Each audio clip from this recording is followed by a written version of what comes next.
sexta-feira e jejuando. Não sabendo eu que a última sexta-feira eu ia estar lendo para a Assembleia de Deus em 2 caixões.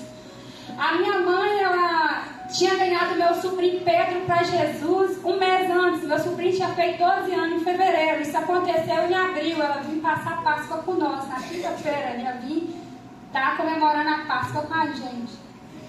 Aí meu sobrinho Pedro aceitou Jesus e falou: vovó, eu quero morar com a senhora.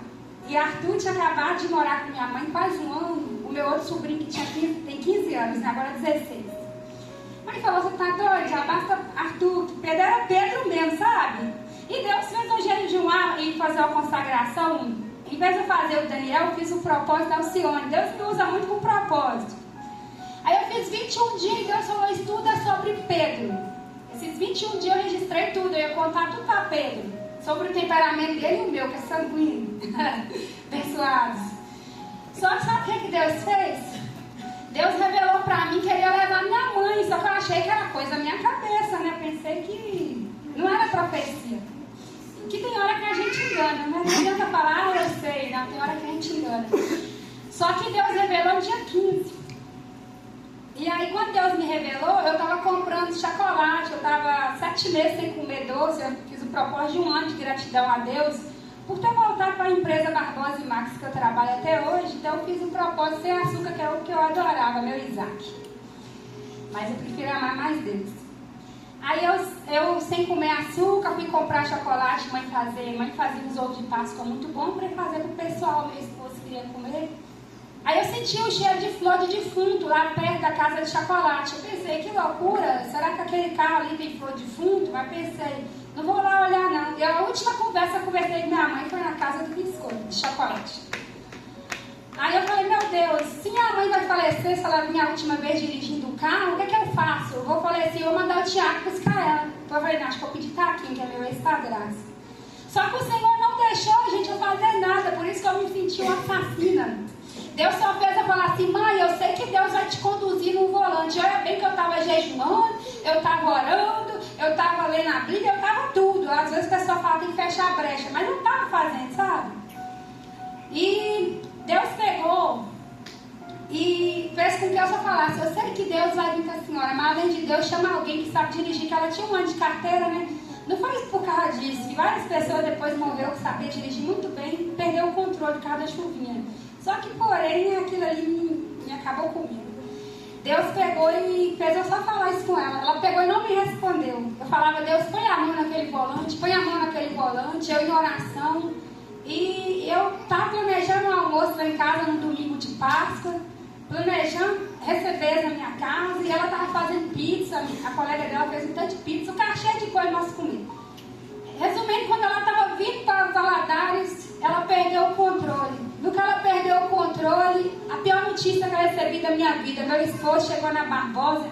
Quando eu vi aquele rosto, eu fiquei quase doida. Porque eu tinha ligado e pensei: se essa for minha última vez, e foi minha última vez. E quando eu vi, perguntei quem faleceu. Eu não sabia se era meu sobrinho Arthur, se era o Pedro e minha mãe.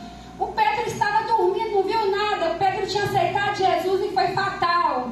Nós nem pôde ver o rosto do Pedro. E por incrível que pareça, eu tinha feito uma conjuntura lá em Santa Isabel, debaixo da árvore, pregando aquele texto de: menino, levanta. Aí meus 2 sobrinhos, minha irmã tinha 4, né?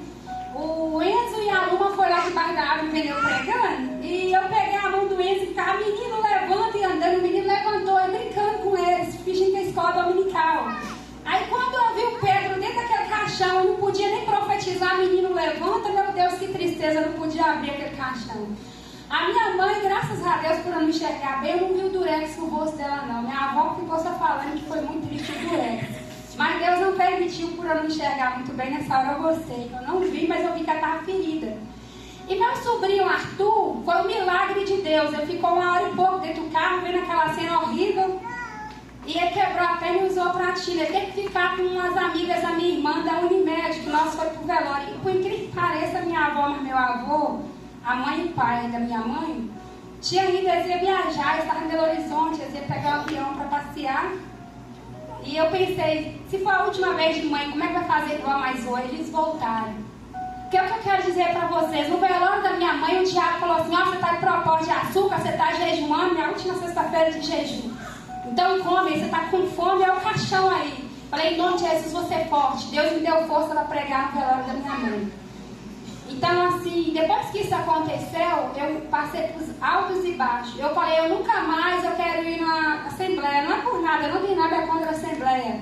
O que eu queria dizer, porque quando eu vou na Assembleia, eu lembrava da minha mãe. Meu marido passava, era novo com a minha mãe, geralmente, da Assembleia, quando eu era na minha igreja. Ela era muito agarrada à minha mãe, era minha melhor amiga. Só que aí Deus pegou ela e levou 51 anos. Seria 52 esse ano, se ela estivesse aqui.